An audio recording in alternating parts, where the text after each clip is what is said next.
Strap yourself in, everyone. Something, quarter of a mile, a minute. Grab a sexy babe and a hot can of nos, because this week and next week and the week after next week, we're going to be talking about the Fast and Furious movies, the first 3. And the first one came out in the year of our Lord, 2001. Good Lord. This franchise is old enough to drive? Yes. Badly? So leave a like if you could. Because what's baffling to me about this Point Break remake, quite frankly, Mason, Yes. even though there was a Point Break remake, but people didn't like it because I don't think it was enough like this. That's exactly right. It wasn't silly enough. But of like the car movies of that era, You're Gone in 60 Seconds, The Italian Job, Torque, The Transporter, Cars, Driven. Remember the movie Driven? Nope. Don't worry about it. Sounds like a Clint Eastwood movie, It's it? a Stallone movie. I was close. Yeah. It was an old man car movie, so I was right. Like, who knew that this would be the one that we're still doing, right? I guess so, yeah. Baffling to me. You know the first thought I had about this movie upon rewatching it? God, everyone's so thin. They're so thin. Like, and it's, it's a function of all these stars. They're still around, but they were young and hungry at the time. My goodness, yeah. Because they hadn't eaten. Yeah. But also, like that era, everybody had to be so thin. Everyone was thin. They had to have their low-slung jeans hanging off their hip bones, Everyone's low slinging it. So yeah, the stars of this, who are now, well, they're not all alive, who were launched into superstardom. For one, Paul Walker, an undercover cop who likes a terrible tuna fish sandwich with the crust cut off. Like a baby! James, I've got a note here. It says, Brian O'Connor, a grown adult man who asked for the crust to be cut off his sandwiches. He's expecting to be integrated into a criminal gang. And he's like, you know what I'm going to do is I'm going to go to the bodega where his sister works. Yeah. And I'm just going to be like, one tuna sandwich with no crust, please. I'm a tough guy. Do you think it's one of those things where, like, because, the game was big at the time and you wanted to make an impact when you're talking to a chick. So what's something that's going to set you apart? For example, I've got a friend who used to work at Subway, and Dermot Brereton used to come in, the famous footballer. This is too specific for this video. Boy, isn't it? This is going in the audio edition, all right. No, it'll go in the video. Okay. But he'd order, his sub or whatever. Dermot Brereton. Dermot Brereton. Legend of the game, Dermot Brereton. Okay. And then he'd go... Playing for the Hawks at the time, was he? Probably he would have been just retired. And he'd go, and one jalapeno. And it's like, you don't even need now, that. did he say that, or did he say one jalapeno? Because I suspect more likely to be the latter. Yeah, But anyway, we're not talking about the Subway preferences of football legend Dermot Brereton, recently retired at time of that story being told. We're talking about the Fast and the Furious. Yes. So Paul Walker was like a teen heartthrob off the back of She's All That and the movie The Skulls. Oh, yeah. If you remember the movie Secret The Society of the Skulls. Skulls, yeah. Exactly. And Vin Diesel had done Saving Private Ryan, that weird Street Sharks ad. The incredible hand sharks. They're alive. The kids bring them to life. And Pitch Black. So they both had done things that were in the zeitgeist. They were famous, but they weren't like, Been in a bunch of Fast and Furious movies right. famous. Or some. Hadn't even been in one, so yeah. Yeah. It's good casting, right? I mean, they're both not great actors. That's not to throw shade, because You just did. No, but what do you do in a movie like this? I should say they're not like... Shakespearean monologues. Yeah, and there's a bit of that, and there's a lot of like, my brother was a car, and then he was eaten by a car, or whatever. Everyone's got a story about how they... Again, you are thinking of the movie Cars. I might be. But I think, though, a lot of the earnestness in this works, and we've kind of lost that in the later movies. Like the down-to-earth kind of... because Dominic Toretto is a criminal because his father died in a fiery crash, and he witnessed that, and then he beat a man until that man had permanent brain damage. And it's like, shit! Yeah, right. I forgot this part of the story, yeah. I mean, the newer editions still have, where it's all about family, and it's all about... true friendship and that kind of thing. But you're right, it is. Then it's mixed with some bloody ludicrous going to space or whatever. So exactly, you're right. This one is very down to earth, and it's so quaint. Yeah. Like the heist involves. They drive in front of a truck. They've got a little harpoon gun. They pull out the window of the truck. They make away with the DVD players. That's right. And that's adorable. God, isn't it just? They're not building a full-size Matchbox track and putting a rocket on the back of a car. No. How much money do you think they could have made with a full truckload of those Panasonic DVD VCR TV units? Millions. Yeah. Probably. Nowadays, I feel you still could. but what you'd have to do is you'd have to steal all of them, then you'd have to back the truck up against like one of those like town hall electronics conventions with all the little booths and stuff. Yeah. And you'd have Vin Diesel be there and you know, with all his wares, and some guy would walk up to him and be like, does this have a SCART connection? They'd be like, I don't know. I just stole them. My dad died in a car crash. I beat a man till he had brain damage. Guys, these don't have SCART connections. We could go. But no, I think that works. I even like the guy in the crew who hates Paul Walker, even though he's a creep. But, you know, he's right. Because he's like, this guy's a cop. And He is. I've got a note here. I really love Jesse, the saddest boy in street racing, who I'm assuming will still be alive at the end of this movie. Yeah, he's in all of the sequels, isn't he? Yeah, he sure is. I think he should come back as part of a revenge mission. You can. Yeah. You absolutely can. I mean, he was only machine gunned in the street. Yeah, but I remember him being like RoboCop machine gunned. And it's not really that, is it? He only gets hit maybe once. Yeah. Everybody comes back in these movies. Then all I'm saying is I'd forgotten this guy existed and it's high time to bring him back. Hashtag justice for Jesse. I agree. Let's do it. If he's alive. Which I hope he is. God bless. He is. Good. What do you think of the hottest cars of 2001? I've written here, I've got a note, it says the absolute matchbox cars that were considered cool in 2001. Yeah. And then underneath I've written the absolute everything that was considered cool in 2001. Just a big chunky sneaker and a snakeskin pant. Lowriders. Yeah. Jeans with the bikini top. Oh yeah, that's Yeah. oh hell yeah. It's coming back. It's all coming back. It's all coming back, the yeah. early 2000s fashion. But look, it's all like neon and spoilers and like stickers down the side of your car. To me, all these cars look really dumb. And to me, I also think that car culture is just engine nerds. Just people like, ooh, pistons and manifolds. Like, it's not cooler than anything else. I'm not saying I'm better than this. What I'm saying is, everybody's a nerd about... YouTube metrics. Ooh, no, that's cool. That sounds cool. But do you know what I mean, though? It's just people going, look, my car's got a microchip. Great. It's really cool, man. Yeah, but I mean, you know, when you're checking, say, the monetization of one of your YouTube videos, yes, you're not going to, like, drive off the side of a road and explode, are you? I mean, I could. Yeah, maybe. Maybe if you're doing it while you're driving, I guess. And I wouldn't put it past you. In a Honda Civic. What are your thoughts, though, on the racing in this? I think what is most notable about the racing in this is that a lot of races seem to be determined by whether your car has NOS in it or not. Or the strategic use of NOS. Yes. I could win one of these races. I could win all of these races if I had 3 NOS buttons. But most people only have 2.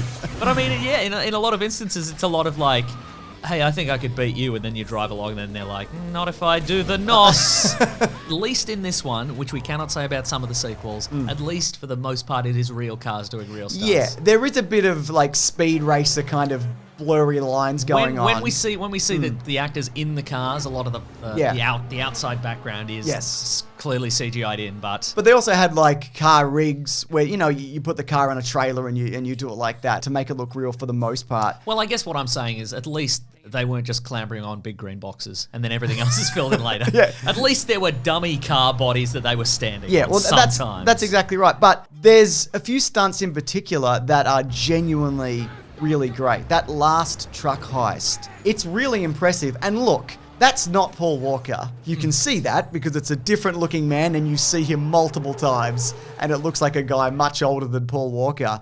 But the jumps between vehicles, the speed that they're going, it's really good, like genuinely good and genuinely tense. Whereas in a lot of the later movies, they'll just like jump off a car and just roll in the asphalt and it's fine. But for this, it's like, this seems very dangerous. Exactly. These guys are more street level, kind of dirty guys, and you feel like if that terrible guy falls off a truck, he's going to die. Yeah. And nobody's going to cry about it, but, you know, he's still going to die. Or he dies in a later movie, which I looked up. I'm like, is this guy dead? Does he die in a later? He does. He dies in one of the later movies. 5 or 6, or 7, or 8, or 9. Wow, nice. Or he'll be back. Or he's dead in real life. He falls off the side of a car and to his death, and he's like, I apologize for some of the problematic language I used in the first movie. It was the early 2000s. I was drinking the NOS, all right? I was drinking the NOS. At the end, they have a speed race where they're like, we got to beat this train. And Vin Diesel's finally driving his dad's car, but he's like, I'm too afraid to drive this car because my dad was killed by a car. Not this car, I think it was a different car, but I'm still afraid of this car. And the flip that it does because it's hit by a truck, over a train. Oh, yeah, train. Over Paul Walker's car. It's hit by a train. It's genuinely great, like really good. And maybe he wouldn't have hit the train if he didn't have a giant fucking engine poking out of the hood of the car. I would have put it on... Maybe, James, he wouldn't have hit the train if he hadn't been involved in the illegal street racing. That's part of it too, yeah. Goddamn street racer. Now, whenever I look at any of these movies, any scene in any of these movies, I'm like, who could we bring back? And I'm like, who was driving that train? John Cena? Was it John Cena? Could have been John Cena. Maybe it was John Cena driving the train. Oh, that'd be incredible. Because he knew it would come to this. That's right. He's like, I'll wait 20 years, I'll come get him in 2021. But yeah, like the idea of, like a big engine sticking out the front of your car, put it on the roof. That's what I'd do. Sure. Just put that right on the roof, James, mate. you don't know anything about being cool in the year 2001. Oh, I'm sorry, you're one of those car nerds, are you? Is that you, are you? Yeah. Have I outed you as a car nerd? Rule number 1, James, you don't put your big engine on the roof.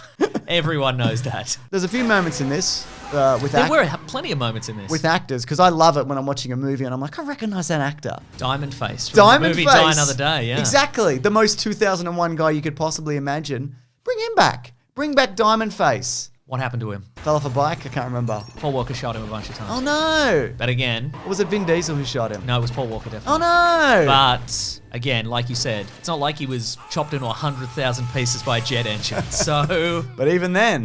bring him back. Look, that Justice last- for Diamond Face. I did tune out a bit in that last motorbike chase, but there is a moment also where two of the bikes jump over the hill and you see they're just going off ramps. You can see the ramps in the middle of the road and then Paul Walker's car does the same. And also Buffalo Bill is in this. That's true, yeah. So there you go. I'm like, actors I know in movies. Bless my stars, I said. I've that's never true. seen such a thing. But I mean, also, obviously, you recognize rapper Ja Rule is in this movie. I've got a Ja Rule story about this. What? Do you want to hear it? Yes. Okay, so he was at my friend's Subway, right? James. And he sidled on up. No. And he said, and he let Dermot Brereton go first because Wow, that's nice. he has respect for the legend of the game that is Dermot Brereton. Yeah. And his beautiful, beautiful mullet. No, okay, so Joel Singleton spoke about him on the Grantland podcast. Joel Singleton directed the sequel. I was going to say prequel. Some of these are prequels. I'm pretty sure this one isn't, but it might be. So apparently, Ja Rule got too big for himself. He turned it down, as in part 2. He turned down $500,000. He got $15,000 to be in the first movie. He was really big at the time. I guess Murder Inc. was throwing out hits and were making money hand over foot. He was acting like he was too big to be in the sequel. He wouldn't return calls. I went to the studio to go and see him. That's just my mantra. I say mantra. What do you say? Not that.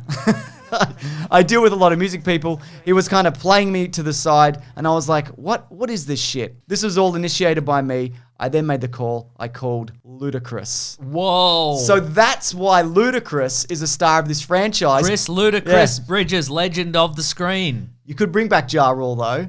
Between 5 festivals, gonna say, he might have sure, a bit yeah. of time on his hands. But like, imagine looking back and turning this down. I think Timothy Olyphant was up for the role of Dom Toretto as well. Oh, really? Which, I think would have been great because he's amazing. But Timothy Olyphant is also probably too jovial in real life, where Vin Diesel is just seems to be doing Dom Toretto all the time, which I really enjoy. He's just fully involved in family and Corona and Instagram stories that go forever. But I feel like I do. All these Dungeons and Dragons characters are called Dom Toretto. That's right. What's still here, though, from this franchise? What do you recognize? Race Wars. Oh, was sure, one. yep. Love a good race war, let me tell you. Why did they call it that? Over here at Mr. Sunday Movies Inc., we love a good race war, let me No, tell you. Mason. No, we do. It's like Hector, who, he's in charge of stuff. He comes back, doesn't he, for another Race Wars. That's true. Limp Bizkit's Roland is out the door. Absolutely. I mean, if you're jonesing for your fix of that Limp Bizkit mix, Yeah. you're not going to see it past the first couple of these. Yeah. You know? So Corona's been maintained unless it's not the particular brand for that movie. Then it might be a Bud Light or whatever's going on. It's not really about racing anymore. Or they might just throw in a race just for kind of old time's sake or whatever. It's more about the super spy action these days. Yeah. And is that because I think Vin Diesel had 2 franchises? He had this and he had Triple X, Yep. which was a super spy movie franchise. And the Chronicles of Riddick. Exactly right. And I think maybe this one, picked up, and so he didn't need Triple X anymore. You know? Yeah. He didn't come back for Triple X2, did he? No, that was He ended up Ice coming- Cube. Yeah, and then he ended up coming back for 3, which is a fascinatingly terrible movie if you've ever seen it. I think it's the third one. It's the third one. Okay, great. It might be a prequel. Maybe it's very cool. But yeah, so it's kind of interesting to see the DNA of this and what it ends up becoming. The family stays, obviously. Oh, you but, better you know, believe the it, yeah. family kind of come and go in these movies depending who's killed and brought back to life and whatever. But you know what? All in all, it's pretty... I mean, I don't like it.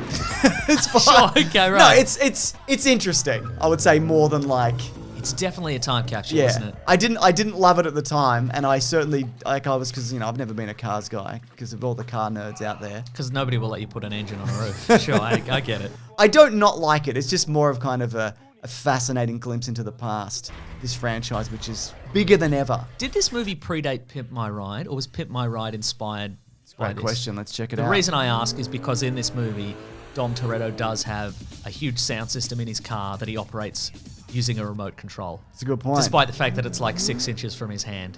He's like, tweep, weep. Better put some Limp Bizkit on. Weep, weep. Check it out. Pimp My Ride, 73 episodes, hosted by Exhibit, of course. Premiered in March of 2004. Whoa. So, precursor. That's right. Absolutely. I'd put the engine on the roof of my ride. I'd be like, if you're going to pimp anyone's ride, can you please... He's like, Mr. Sunday Movies, I know you like engines on your roof. So we put an engine on your roof. I don't understand why you like that, but that's what we do on this show. We took your Hyundai Elantra, your first car, and we rescued it from that Geelong wreckers that you left it in when it broke down in Geelong, and we put the engine on the roof. Wow. Yeah. Got a bit of trivia here, Mason. Go on. Let's call it Speedy's Trivia. Too fast, too trivia. Think of a funnier thing. Dom Toretto Trivia. Perfect. Thank you. We cut that out in the edit, but I was here for 2 hours thinking of that. So here's some alternate names for the movie that they were going for. Racer X, which is... It's a speed racer character. Yeah. Now, there is already a movie called The Fast and the Furious, right? Like Well, that's what I was going to get to. So the Red Line, Street Wars, Race Wars. Nice. Probably best they didn't go with that last No, one. people love a good race war. Race Wars 9. Dom Toretto's back and he's got to fight his brother. You're right, and that wouldn't, because the next one would be called Two Wars, Race War Tokyo Drift. Yeah. Very specific. Race War there. That is very specific, yeah. Race and War. Race and War 5. So the name The Fast and the Furious was purchased in relation to the 1954 movie of the same name. They don't really have anything in common. It's just a pretty cool name. And Vin Diesel's in it. And Vin Diesel's As in it also. Dom Toretto. That's right, exactly. It's not a prequel, actually. It's a sequel to the upcoming one as well. That's right. In case you didn't know that. But it's also, I think it's set during Tokyo Drift as well, I believe. That's right. Is that right? Yeah, Dom Toretto falls into a time portal and he ends up in the 50s. And people are like, what is this? What is happening? What are you playing on your stereo? What? This is weirder than those giant radioactive ants we saw the other day. Some of the original casting choices of this movie were, and this is insane, Mario Lopez as Dominic, Mark Paul Gosselaar as Brian, and Dustin Diamond as Jesse. So those names sound familiar to you, Mason? Those are the three, I would say, principal cast members of Saved by the Bell. Correct. Wow. This was nixed because audiences would be confused. Yes, that would be very confusing. Sure. That is insane. Dominic's RX-7 originally had a roll cage, Dom Toretto, of course. It was removed to accommodate Vin Diesel's physique. Whoa. Someone's editing their own IMDb trivia here. Yeah. I mean, he's not like he's big, but he's not like John Cena size. Unless he is. We'll have to see, won't we? In all of Dom Toretto's cars, they actually had to raise the steering wheel to accommodate Vin Diesel's big dick.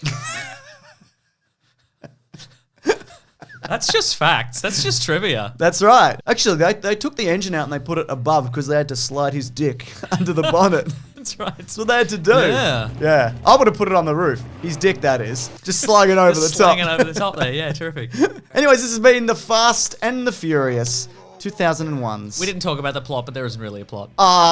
We did DVD players. Oh, yeah. Betrayal. Paul Walker's yeah. a cop. Michelle Rodriguez is in this. That's true. Just doing that one expression for 90 minutes. But sometimes she puts on sunglasses. That's true, yeah. Yeah. Bit of character development there. That's true, actually. As in, sometimes it's bright. Sometimes she didn't believe she could do it, but then she did. Yeah, that's right. We'll be back next week to talk about Too Fast, Too Furious, a movie I've seen some of, and by all accounts is terrible. Looking forward to it. Yeah, it's going to be great. Yeah. But again, we're only doing the 3. We do these in blocks. Because they sort of get better after that. Yeah, so. that's right. I feel like these first 3 are really like a specific era of Fast and Furious, Yeah. and then they kind of take a turn from Yeah, there. yeah. Look, we'll do the next few when Fast 10 comes out, probably. Exactly, which Yeah, it yeah. will. But if you do want to see these videos early, which of course you do, if you go to bigsandwich.co and sign up, they go up there a day early. Also, we've got a bunch of bonus podcasts there, including our podcast, The Weekly Planet, where we talk movies and comics and TV shows. Normally comes out Monday, comes out there Sunday, and we do a bunch of movie commentaries and the like. As we say every week over here, What do we say? we say you can have any beer you want as long as it's a Corona. Unless the product placement is it's a different movie. Oh yeah, this will be dynamic, so we'll just slot in a Oh. different ad every time. Yeah, This is going to be really exciting. you can have any beer you want as long as it's NordVPN. That's the sound of internet You safety. better believe it. Yeah. Grab that jam, folks. Goodbye. Remember when Brian is infiltrating he goes to the first race? Yeah. And he's got his big green car and he reverses it into the spot. Yeah. And everybody's like, whoa, check out this guy's car. Imagine if it took him 8 tries to reverse it in. I mean, no, it's a skill. It's a skill that not yeah. everybody has. Just real time, just him being like, whoop, whoop. And then somebody outside the car's like, wait, you're going to hit my... What? Okay, he's... Okay. To be fair, though, a lot of these cars don't have rear vision mirrors. For real, because they're just always looking forward. They're always like, look. They're like sharks that also don't have rear vision mirrors. Exactly. Whoa. All right, right. grab that gem. Guys, we'll see you next week. Goodbye.